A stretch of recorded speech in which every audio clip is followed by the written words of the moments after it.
है मसीह का प्यारा वचन, ये है वचन प्यारा। परमेश्वर के धन्य नाम की महिमा हो। प्रभात मनन के सत्र 2290 में आप सभी का स्वागत करता हूं। आइए आज के मनन के लिए हम पढ़ते हैं याकूब अध्याय 4:11। हे भाइयों, एक दूसरे की बदनामी ना करो। जो अपने भाई की बदनामी करता है या भाई पर दोष लगाता है, वो व्यवस्था की बदनामी करता है और व्यवस्था पर दोष लगाता है। और यदि तू व्यवस्था पर दोष लगाता है तो तू व्यवस्था पर चलने वाला नहीं, पर उस पर हाकिम ठहरा। कलीसिया की शिक्षा संबंधित विषयों पर बाइबल से प्रमाण ढूंढना पहली शताब्दी से लेकर की जाने वाली एक रीति है। प्रेरितों के काम 17:11। परंतु कुछ स्वघोषित तथाकथित परंपरागत मसीही समूहों में, जिनके बीच कई ऐसी प्रथाएं होती है जिसका आधार बाइबल में नहीं है, मसीही विश्वास के ऊपर बाइबल का अधिकार को इनकार करने के उपलक्ष्य में ये दावा करते हैं कि बाइबल की रचना के पूर्व कलीसिया है, इसलिए मसीह विश्वास के ऊपर कलीसिया को अधिकार है, ना कि बाइबल का। ये बात सच है कि कलीसिया की स्थापना लगभग ईस्वी 33 और ईस्वी 36 के बीच हुई थी। वही बाइबल की रचना ईस्वी 94 और ईस्वी 96 के बीच पूर्ण हो गई थी। प्रकाशित वाक्य की रचना ईस्वी 94 और ईस्वी 96 के बीच पूरी हुई थी।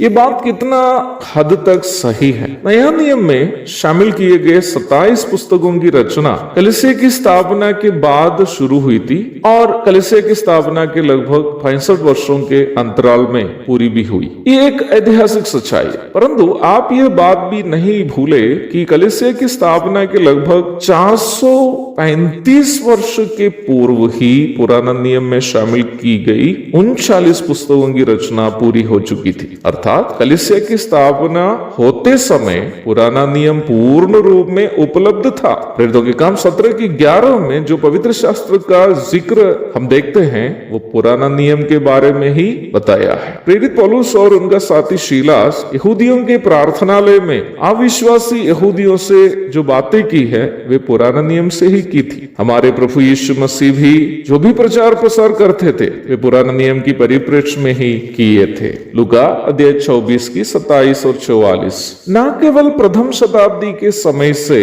अभी तक, बल्कि किसी भी जमाने में परमेश्वर पर के विश्वास का आधार परमेश्वर के वचन ही है, किसी की धारणाएं नहीं। जब बाइबल की किसी भी पुस्तक की रचना नहीं हुई थी, परमेश्वर ने मौखिक रूप में पूर्व पिता लोग जैसे आदम, अब्राहम, अय्यूब इत्यादि लोगों से बातें करते रहा और तत्पश्चात मूसा से लेकर मलाकी तक के भविष्यवक्ताओं से परमेश्वर ने लिखित तथा मौखिक दोनों रूप में बातें की, जिससे उन लोगों ने चमड़े जैसे लिखने लायक चीजों पर लिख कर सुरक्षित किए। निर्गमन की पुस्तक 34:1 और 4, दूसरा इतिहास 35:25 और 26, यिर्मयाह अध्याय 1 और 2 आदि आयतों को पढ़िएगा। कलीसिया की स्थापना के पूर्व रचित इन 39 पुस्तकों के अतिरिक्त परमेश्वर ने अपने भक्तों के द्वारा रचना का निर्वाह किया, जो है उन 27 पुस्तक जो नया नियम में हम देखते हैं। इब्रानी अध्याय 1 और 2।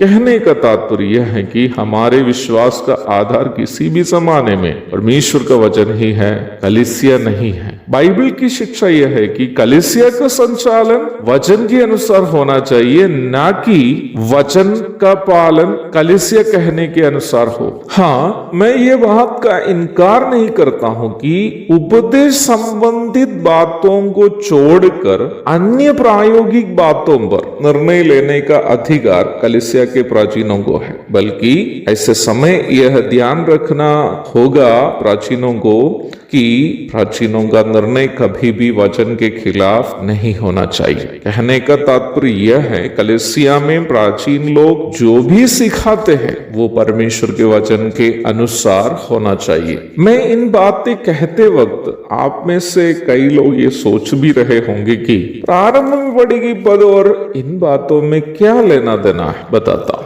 याकूब अपनी पत्री की रचना करते समय नया नियम की एक भी पुस्तक की रचना नहीं हुई थी। मैं इस बात को पूर्व में भी कई बार बताया कि याकूब की पत्री भी पुराना नियम की परिप्रेक्ष्य में लिखी गई पुस्तक, जिसका एक स्पष्ट प्रमाण प्रारंभ में पढ़ी गई पद में हम देखते हैं। न्याय व्यवस्था में भी यह आज्ञा स्पष्ट रूप में दी गई है कि बदनामी नहीं की जानी चाहिए। भाइयों का न्याय उनके पीछे करना या उनकी अनुपस्थिति में रहस्यमय तरीके से किसी की बुराई करनी आदि व्यवस्था के अनुसार भी घिनौना अपराध है। निर्गमन 23 की 1 और 7, लेवी व्यवस्था 19 की 16। दो बातें इस भाग से हमें सीखने के लिए मिलती है। खास करके पहली बात, किसी भी जमाने में परमेश्वर पर हमारा विश्वास का आधार पवित्र शास्त्र बाइबल है। दूसरी बात, बदनामी करनी अथवा झूठी बातें भाइयों के खिलाफ फैलाना पुराना एवं नया दोनों नियमों के अनुसार